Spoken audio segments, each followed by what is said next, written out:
degrees, 22, 25, 25 degrees. I got my rear locked. 24 degrees.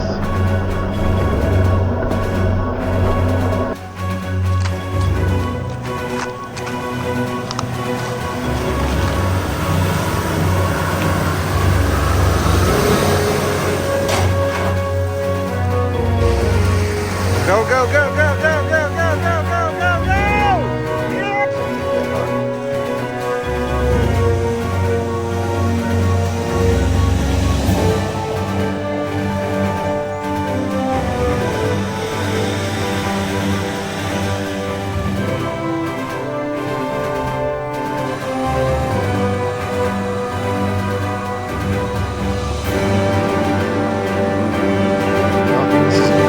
Good night.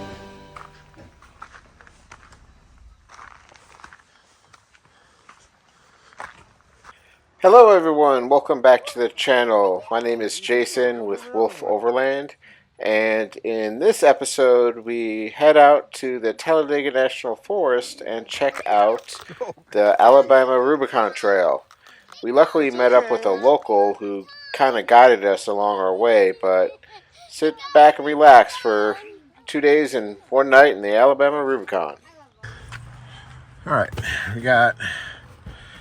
hopefully this thing's charged up enough. After dropping off the kids at Grandma and Grandpa's house for the night, I had decided to head over to Satish's house in Atlanta and see why his Toyota 4Runner wouldn't start after he parked it in February after the Daniel Boone adventure trail we went on. If you haven't seen that, go check it out. But I tried jumping it off, and besides finding a leaking brake caliper on the passenger front, we also found out that the starter went bad on it, and it's going to need a starter. And unfortunately on these V8s, it's under the intake manifold, and Why? nothing I'm going to do on a day like today when we're trying to hit the road. So he's actually going to drive his Jeep. Shocking.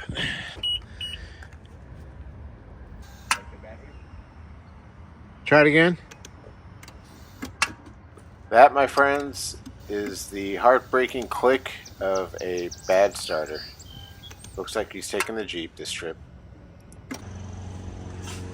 Well, can't get it started, so I guess I'm going to take the Jeep. So we fueled up and headed west out of Atlanta into Alabama. If anyone wants to know, this is a 2022 Jeep Gladiator diesel Rubicon model. We are on 37-inch tires, and we are decked out with a full rooftop tent and canopy. And I get about 20 miles per gallon on the highway and about 16 on the trail. And that's with 37-inch mud terrains. I run the KM3s in a 12.5, 37 by 12.5 by 17s. When I was still stock Rubicon trim, I was getting probably around 27. But that number could even be improved if you ran street tires or fuel efficient tires. But that's why I opted for the diesel motor. I wanted that 425 foot-pounds of torque, that low-end crawl power, and that fuel mileage.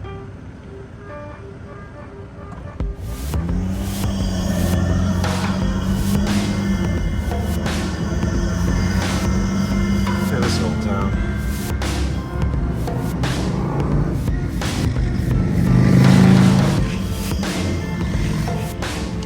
Wow, this is cool.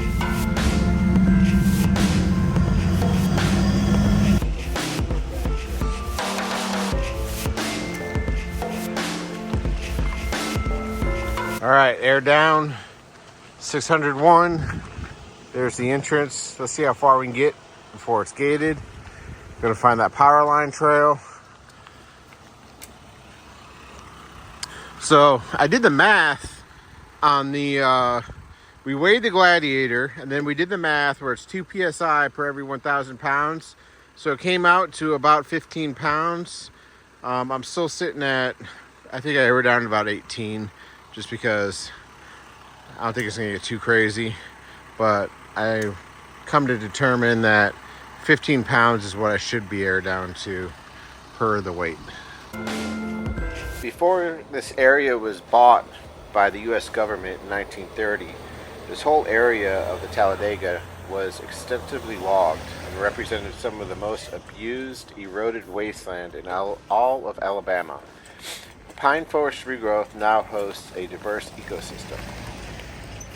In this area you can find coyote, black bear, white-tailed deer, 2 species of fox, bobwhite quail, 2 species of squirrel, turkey, rabbit, raccoon, and many waterfowl. You can also find some sensitive endangered species, including the gopher tortoise and the flattened musk turtle, and also the red-cockaded woodpecker. We didn't see any, well, I take it back, we did see some deer and some squirrel, but we didn't see anything else. But again, the Talladega National Forest is very diverse, and it's also divided into 3 ranger districts. The majority of the trail follows the old Skyway road that just runs across the top of the mountain range. We did take several side trails you'll see later on that we got from a local who showed us around.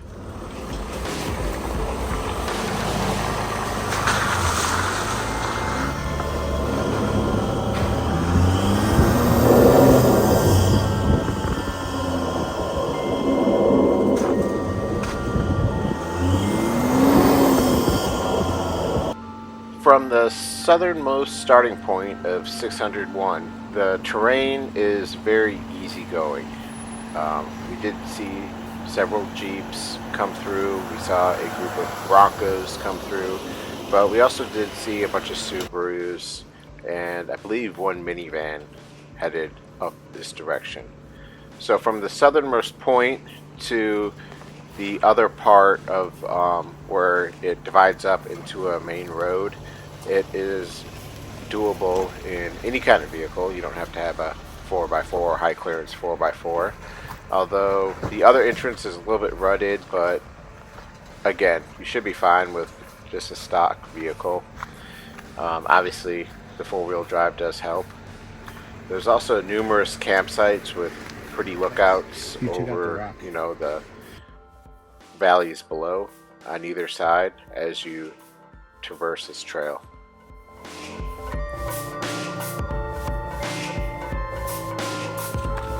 Natural ice. Come on, man.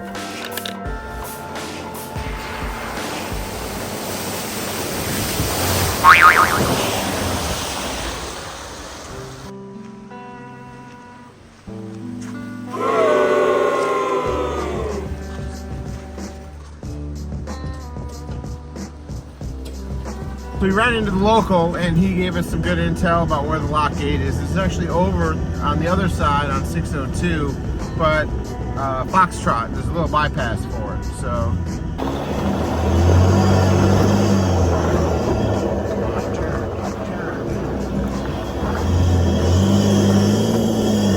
this trail was not open last time, but it apparently just goes up to an overlook or something.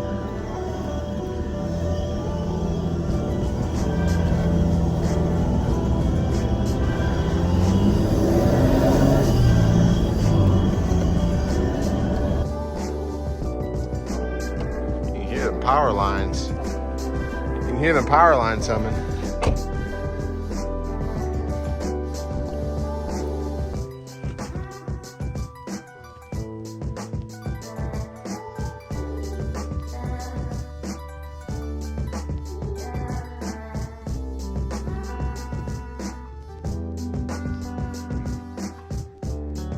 I know the video never does it justice.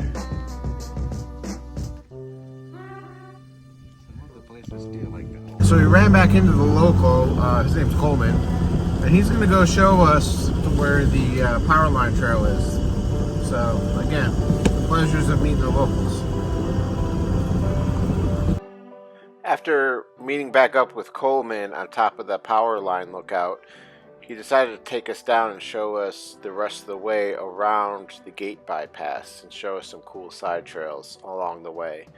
Normally this part you would get on for 602. You would just drive straight to the right through here and continue on the trail where there are some fun technical sections, but it's gated off.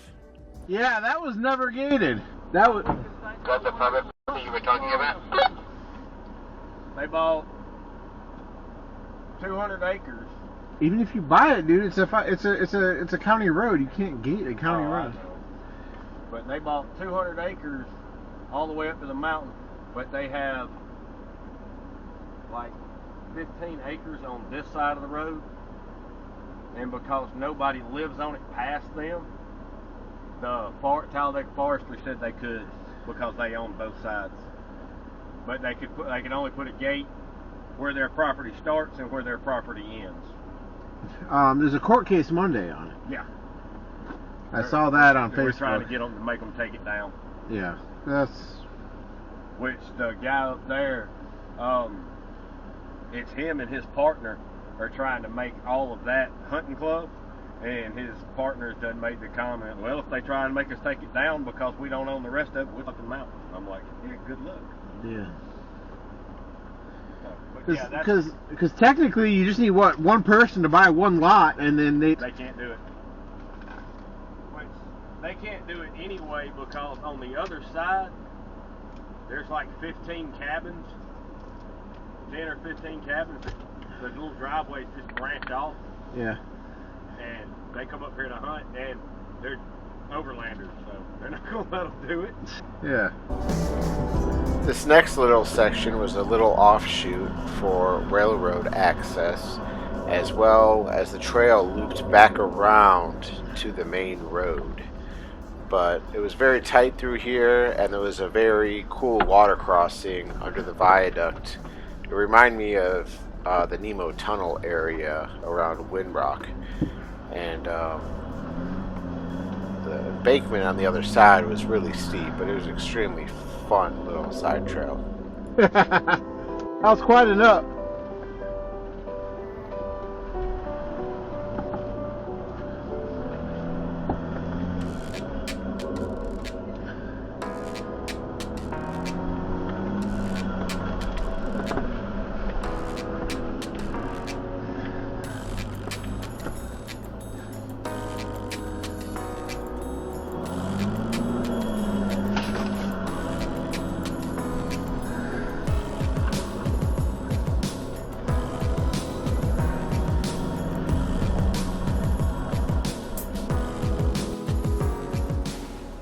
It got really tight in here. A full size would have a lot of trouble squeezing through right here.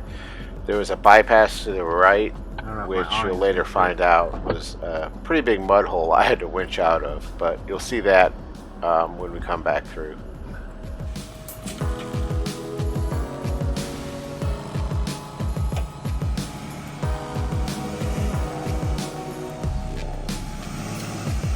No. That way.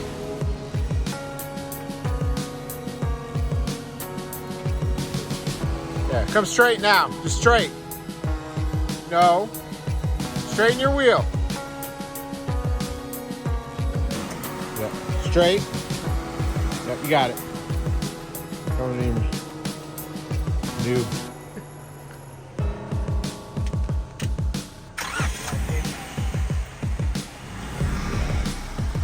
Oh, is it manual?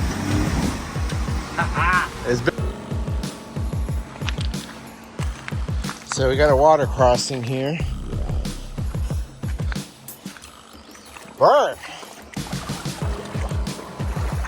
About knee high. Now the embankment over here is pretty steep.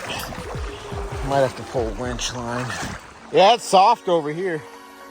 That's doable, but this is soft. Me being on 37s was the first to be the guinea pig. This water crossing right here was very solid rocky bottom. It It was just the embankment on the other side was washed out pretty well, and you'll see we had a little bit of trouble getting up it, but it was doable on 33s.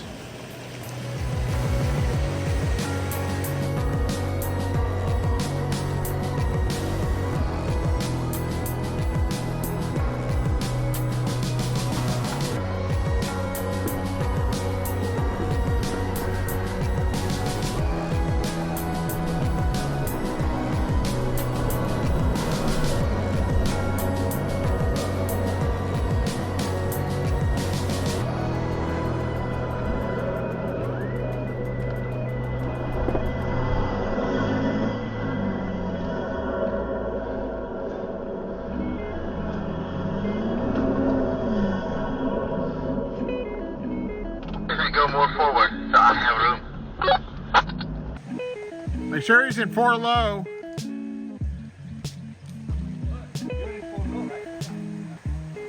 Straight. Just keep the wheel straight, come in, and then come that way. Shout out to my buddy Coleman. He learned a lot on this trip, I feel. I mean, he definitely pushed himself on a couple of these obstacles. We kind of have that effect on people, kind of boost up their confidence in doing obstacles with us there and us to help out if things go sideways. But I could tell he had a blast this entire section.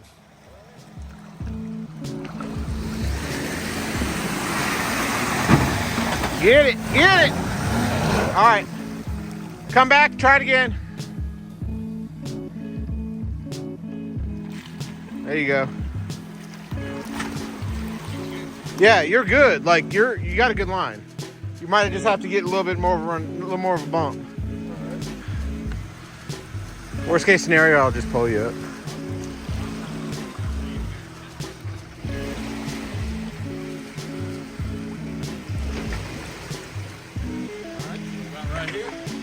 Yep. Go more like to the left when you go up. I can see where your tire is right there. If you get up over that root, you'll just grab and go.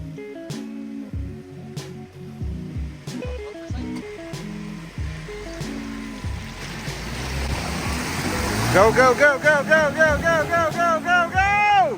Yeah! Kind of videos. I was doing a video on this. See, I don't even need to guide this guy. He just doesn't.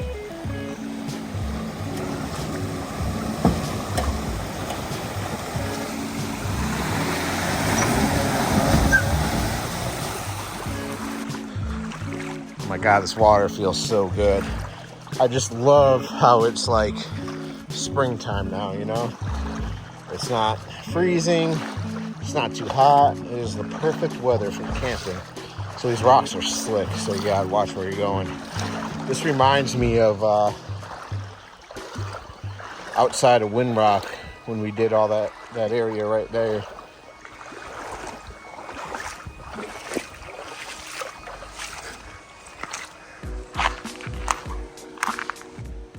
The bank that we're on over there, that trail just meets into the main highway up the road. There's a little side road that leads to this access road, and since we're going the opposite direction, we decided to turn around and just head back through this part since it was so much fun anyway. Please remember to like and subscribe, and I started a Patreon account, so if you want to support videos like this that I do and throw me some gas money, I put up some separate tiers so I could even send you GPS coordinates or help you plan a trip if you want to do something like this. And hell, I'll even, you know, lead a trip if you want someone to show you the way around, you know, certain trips. We can try and plan something. So link in the description below. One thing with water crossings to note is to always turn off your air conditioning or HVAC. You don't want your fans on, damaging the fan blades in the water. And also never stop. When you stop, that's when the water rises up and comes down the inside. So as long as you keep a little bow wave in front of you, you won't get any water intrusion. I've had water halfway up my doors before without any water coming in.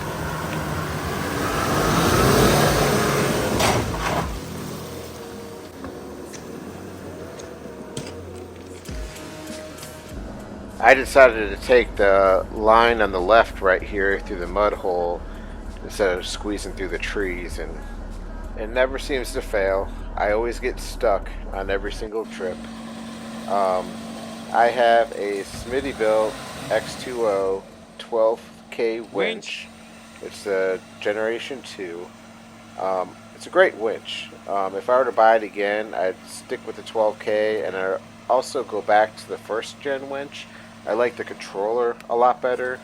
The controller that came with the Gen 2 has wireless like the first gen, but the controls are a little bit different. It has a flashlight built in, That should be okay. and I just like the first gen better. But they were both great winches. I had the other one on my Tundra and absolutely loved it.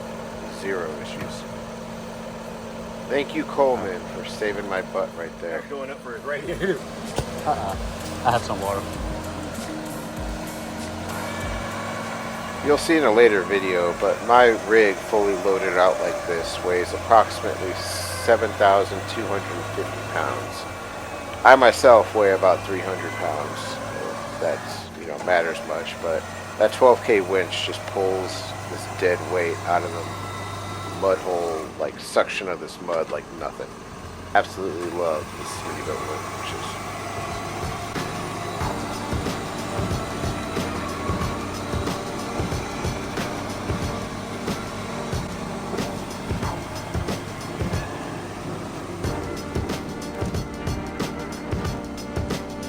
Was no joke.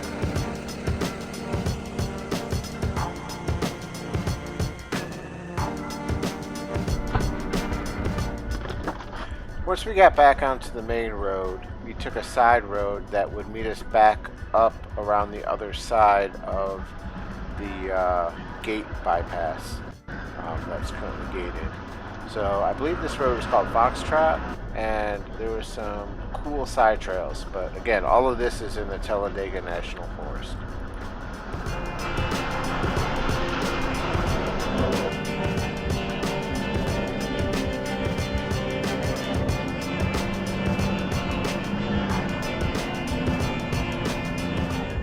This was a little bypass hill climb with some technical stuff. It was nothing too steep or crazy. It doesn't look steep on camera, but it was pretty steep. And Coleman had a great time enjoying this because I don't think he's ever gone up it by himself. So we made him go up and down it a couple times. Popped his cherry on that.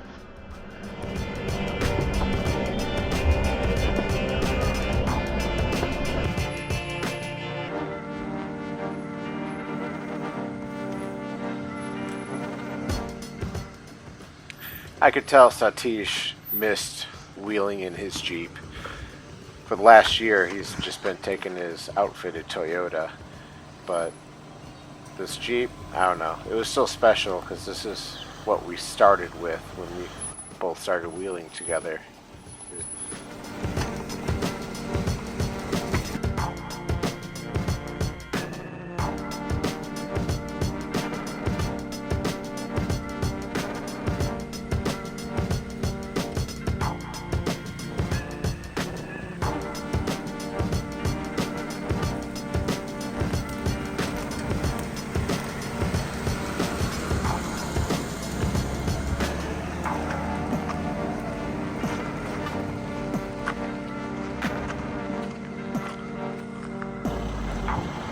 Alright, we're at the power lines. One wheel wonder over here. This is the power line road right here. That's a pretty steep incline. You can see from the road right here. That's a pretty steep up incline. But even the local, he doesn't want to do it. He says that he had bad experience, came down it on a four-wheeler, rolled down it. But we're gonna do it.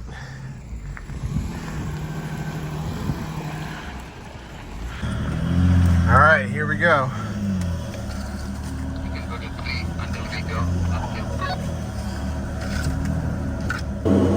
This was the power line trail I have been looking for. I saw Sunshine Adventure Company. They went down this. I saw the video on that when I was researching this trail, and they were not kidding. It looked steep as hell. a lot of loose section, and even the local said, I ain't doing this. Oh, that looks so daunting. Camera is not going to pick that up, but it looks so daunting. You can kind of see the track people take.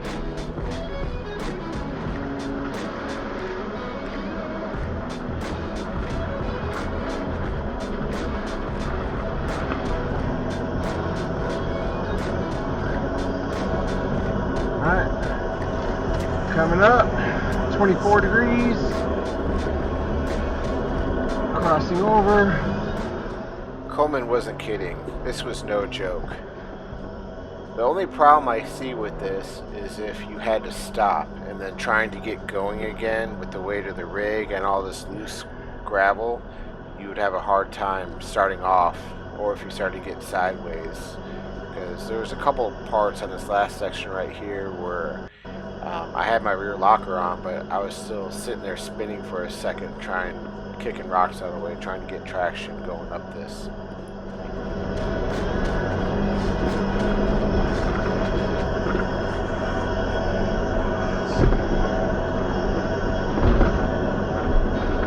.21 degrees.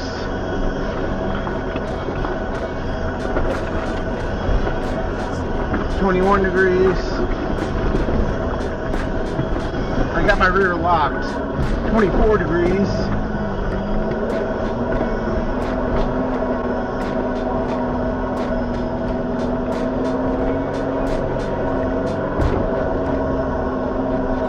That ain't bad. That's not bad. 24 degrees was the worst. That wasn't bad. 24 degrees was the worst of it. We did steeper. It was a little loose right there, but walk up it. Coleman, if you're watching this, buddy, you can do this. It was easy once you just don't stop. We're probably going to come back. I'm going to call you. You're doing this with us. You could have done that. It looks worse from over there. I'd rather go down and do nothing. At this point, it was a race against sunlight to find a camp spot for the night. We decided to backtrack to a known place that we passed on 601 that had a nice little overlook. Mr. Sir William Goes showed me this spot years and years ago when I first ran the top part of this trail.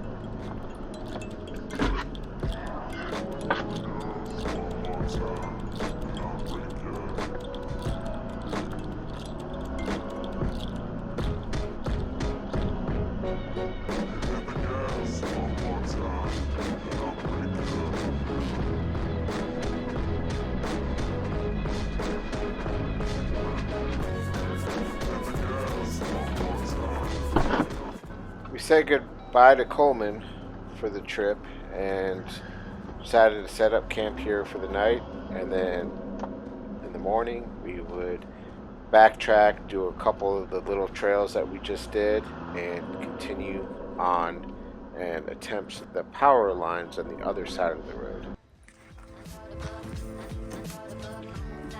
Well, this is going to be camp for the night. This, ladies and gentlemen, is the start of the Appalachian Mountains out here in Alabama. This is one of those epic campsite views that you get every now and then, but it was worth it. Oh, and F you, Ethan. Quit vandalizing stuff. As in true fashion, we get here at dark. We're going to wake up to a beautiful overview. I don't know if you can see that. We're on a cliff face. But Satish has my old Gazelle over there. Tent. But that's not my cooking gear. Fire roasted corn and 2 fillets. Still talking about that Jason Small, that guy. Just burping all. Of course, you're not a real overlander unless you have after 8.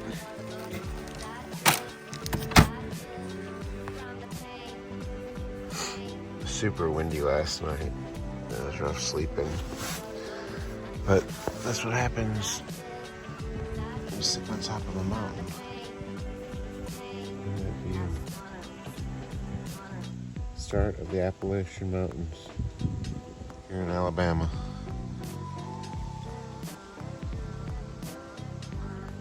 The sun's still rising up behind us.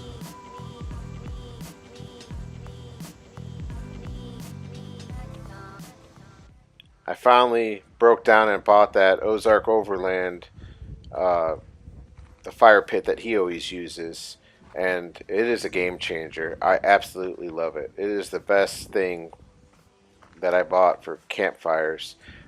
If you still want to burn wood, obviously. The propane things are nice too out west, but this thing you can put anywhere, doesn't leave any marks on the ground, burns the wood completely through. It rolls up into a small little carrying case.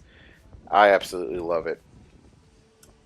Oh, and the Panoe hiking trail comes straight through this. It actually goes across this whole mountain range, and some people consider this hiking trail the true start of the Appalachian Trail. There's some debate there, but either way, the trail runs through here.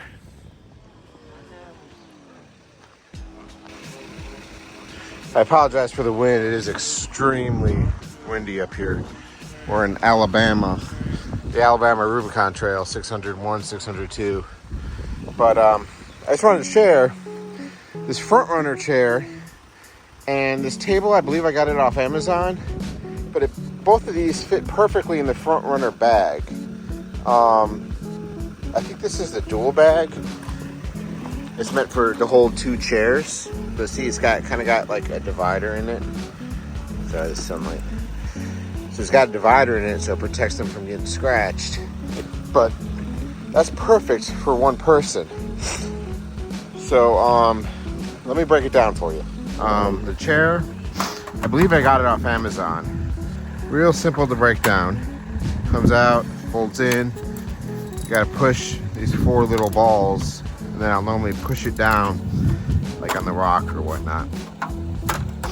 And then you get it like this, and then you're gonna push down on it, and then you have this perfect little thing that goes on one side of the bag,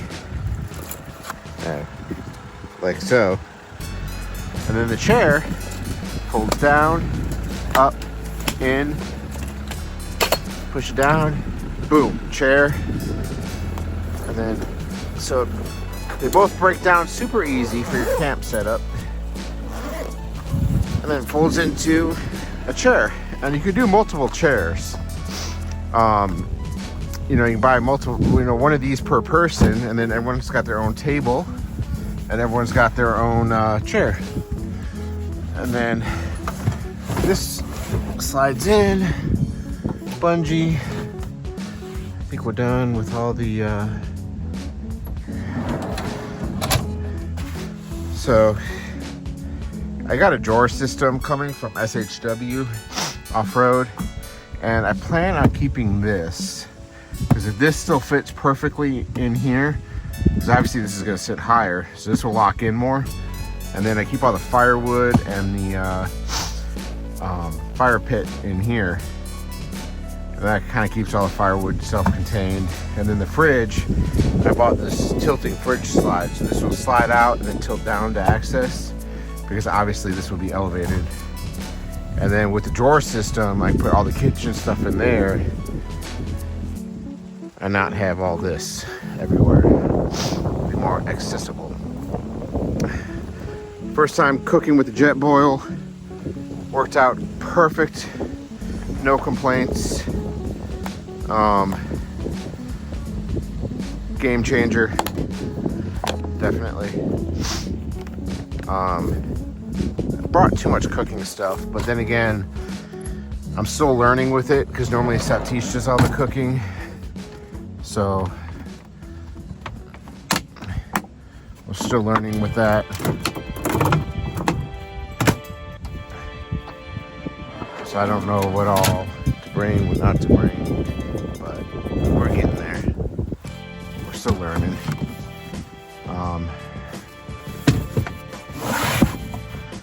Those levelers are really nice, but honestly, I don't think I'm gonna bring them anymore because I could either use firewood, right? Because I do bring firewood. I can use firewood, or I mean, there's plenty of rocks here. So I don't know. We'll see if they fit in the drawer system, because I want to have food on one side and then kitchen and food on one side, hopefully, because these drawers are so long. And then on the other side, I want to put some of the heavy recovery stuff, because I have a box full of recovery stuff. But yeah, because I have all the tools under the back seat. I like that weight kind of centered on the back seat, you know, in front of the axle. And then this, with the other weight, I can put it, you know, directly on top of the back rear axle. But man, all the extreme off-roading we've been doing this trip, the suspension is shining. I mean, I still have the AEV 5100 shocks back here, but obviously we got the new 8100s up front with the remote reservoirs, and they've been a game changer. I mean, they've been so nice. I love them. I can definitely tell a huge difference from front to rear, and it's been great. Definitely did some fun stuff this weekend, but I feel like once I get the back remote reservoir on, it will get rid of all that bouncing. And then it was crazy because like we were racing up to get to the spot last night, trying to get to the sunset over that, and I mean, I was probably around 30 miles an hour, and it just soaked it up. So I've been chasing a rattle while driving. It's only on bumpy roads, and I could have sworn it was something up here with the T-top or where the hardtop mounted. I've been putting foam, everything in here, and then it was doing it really bad on the road yesterday. What I found out is this door isn't adjusted all the way in. So hear that? It's louder when I'm driving. And you can see the striker where it's been rubbing. So this needs to be pushed further in a little bit. So what I'm gonna do when I get back to work, actually I can probably do it now, but just loosen those up a little bit and then take a little mallet. You want them kind of tight. You just want enough where you can just kind of tap it in. Tap it that way and then torque them back down. But that's my noise right there. Been annoying the crap out of me too.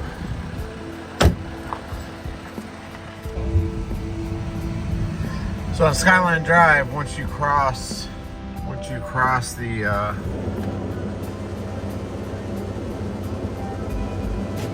river here, it's legally gated.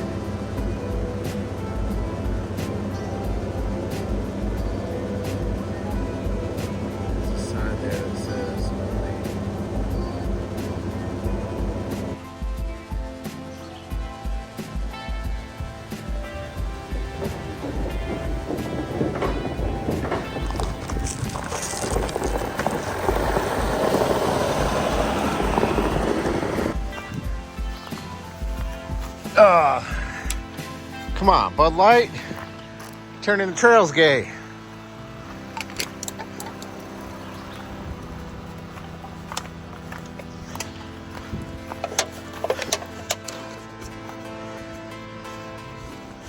Once we packed up and left camp, we had to backtrack to where we were last night.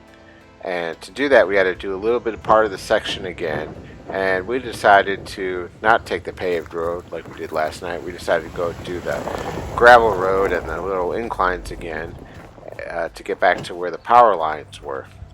Now, the power line section that we did was supposedly the easy part. The part on the other side of the road that led to a cemetery, that part was supposed to be extremely technical and have like 12-foot drops, according to Coleman. But we'll show you that in a second.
This was actually one of the harder lines. I'm surprised Satish did it. He just keeps getting braver and braver.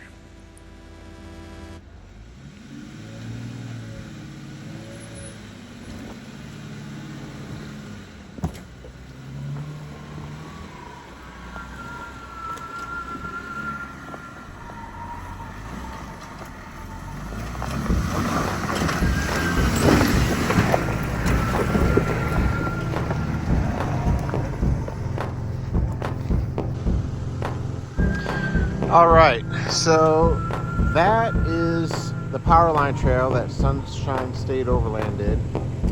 And talking to locals, they said that this side is more technical. There may be a couple of deep drop-offs, and it leads to a cemetery, and you can get out through there. So it's actually an access to a cemetery. So we're gonna go check that out and see how that goes. This side started out with a pretty steep descent. I was told after the third or fourth little hill there was probably a 12-foot drop off. Kind of had me a little worried.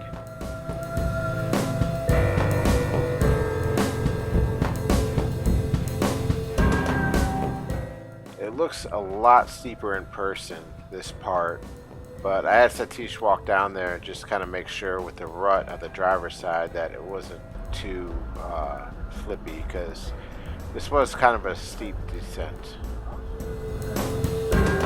He wasn't joking. This second area, at this point I heard something rather large moving around on my right side back in the woods. Look bad once you're down here. It was either a deer or a bear, or it was huge. I shouted out, you know, hey, hey, hey, just in case it was a person, like a hunter, but whatever it was froze. So I decided to get back in the Jeep.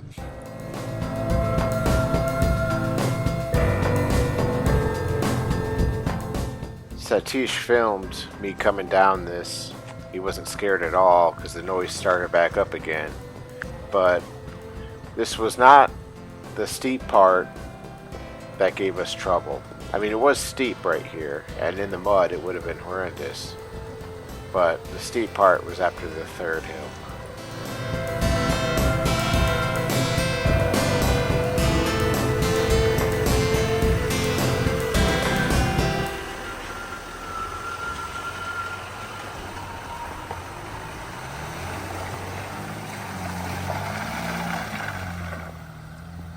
There's something over there in the woods that's making a lot of noise. I'm hoping it's just a deer. I ain't got time for no bears or cats. We are in southern Alabama, or northern Alabama.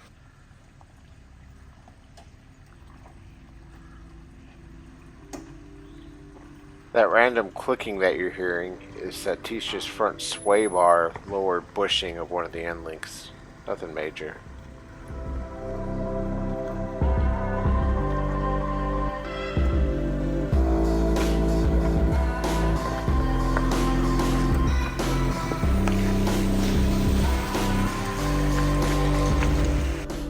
This part right here was the most technical part so far. It was a pretty steep decline to the left, and then there was a little creek that ran through that was really soggy, deep mud. And unbeknownst to us, we had to come back up this way, and that's where we ran into the most problems.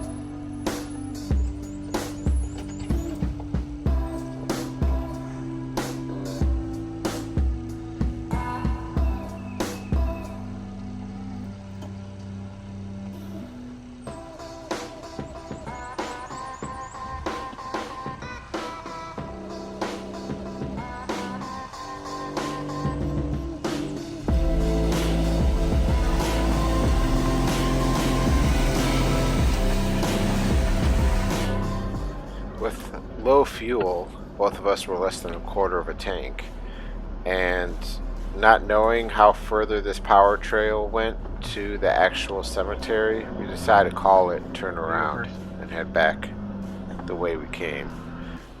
And call it a day and go find a gas station. Little did we know, getting up this mud section right here would be quite hard.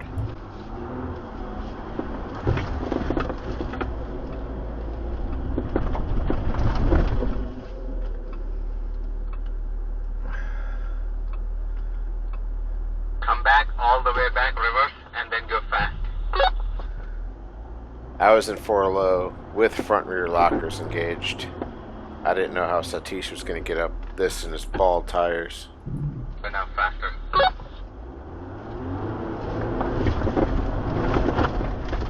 Satish actually has my old set of 35s mud tires sitting in his garage still. He's gonna have to hit that hard.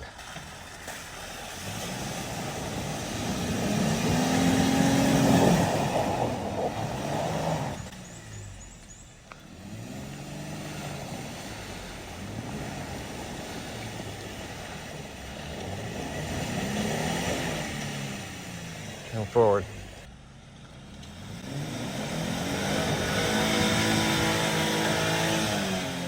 At this point, I didn't think he would make it, and I turned around to go get my Jeep. But Satish never gives up, and he made it up on his own will. Well, guys, thanks for making it all the way through.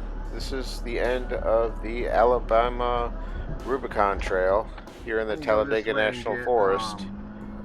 Signal. The gate is now required to stay open temporarily for the other court date. We found that out later in the week.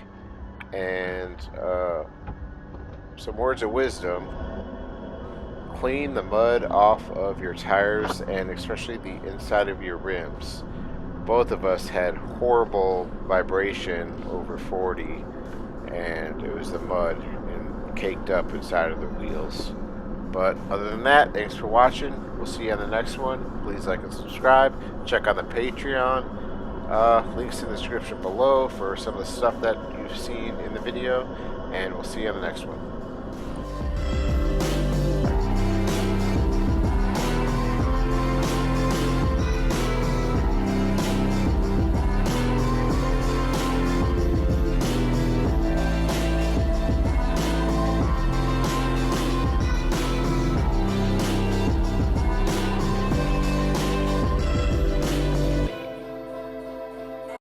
Say. He's fighting right now.